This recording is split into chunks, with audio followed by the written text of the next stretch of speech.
குழந்தைங்க ஸ்கூல்ல இருந்து வீட்டுக்கு வந்ததும் கொஞ்சம் ரிலாக்ஸ் பண்ணதும் அவங்க கூட கொஞ்ச நேரம் டைம் ஸ்பெண்ட் பண்ணி அன்னைக்கு என்னெல்லாம் நடந்ததுன்னு விசாரிச்சு பாருங்க. பெரும்பாலும் அவங்க முகத்தை பார்த்தாலே என்ன மனநிலையில இருக்காங்கிறது தெரிஞ்சிடும்.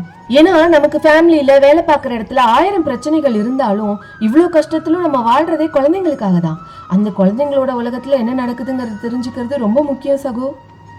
என் பொண்ணு ஃபர்ஸ்ட் ஸ்டாண்டர்ட் படிச்சுட்டு இருந்தப்போ ஸ்கூல் முடிச்சுட்டு ஒரு நாள் வீட்டுக்கு வந்தப்போ ரொம்ப சோகமா டல்லா இருந்தா. என்னன்னு விசாரிச்சப்போ ஸ்கூல்ல படிக்கிற ஒரு பையன் 0 மார்க் வாங்கினதுக்காக அவனை எல்லா கிளாஸ்க்கும் போய் அவன் மார்க் என்னன்னு காமிச்சிட்டு வர சொல்லியிருக்காங்க. எல்லா குழந்தைங்களையும் தன்னோட குழந்தைங்க மாதிரி பார்க்குற எவ்வளோ நல்ல டீச்சர்ஸ் 100 பேர் இருக்கிற இடத்துல இந்த மாதிரி மனிதாபிமானமே இல்லாத சில பதர்களும் இருக்கதாங்க செய்யுது. என் பொண்ணு சொன்னதும் ஒரு தாயா அந்த குழந்தை எவ்வளோ மனசளவில் வருத்தப்பட்டிருக்கும்னு என்னால் உணர முடிஞ்சுது. அவங்க ஸ்கூல் பிரின்சிபலுக்கு உடனே ஃபோன் பண்ணி இன்ஃபார்ம் பண்ணேன். அவர் ரொம்ப வருத்தப்பட்டது மட்டும் இல்லாமல் சம்மந்தப்பட்ட டீச்சரை கூப்பிட்டு கண்டிக்கிறேன்னு சொன்னார். இதில் ஆச்சரியப்படுற விஷயம் என்னன்னா 2 பெண் குழந்தைகளுக்கு தாயான எனக்கு ஒரு குழந்தையோட வலியை உணர முடிஞ்சது பெரிய விஷயம் இல்லைங்க. வெறும் 6 வயசு குழந்தைக்கு அந்த வலி புரிஞ்சது தான்.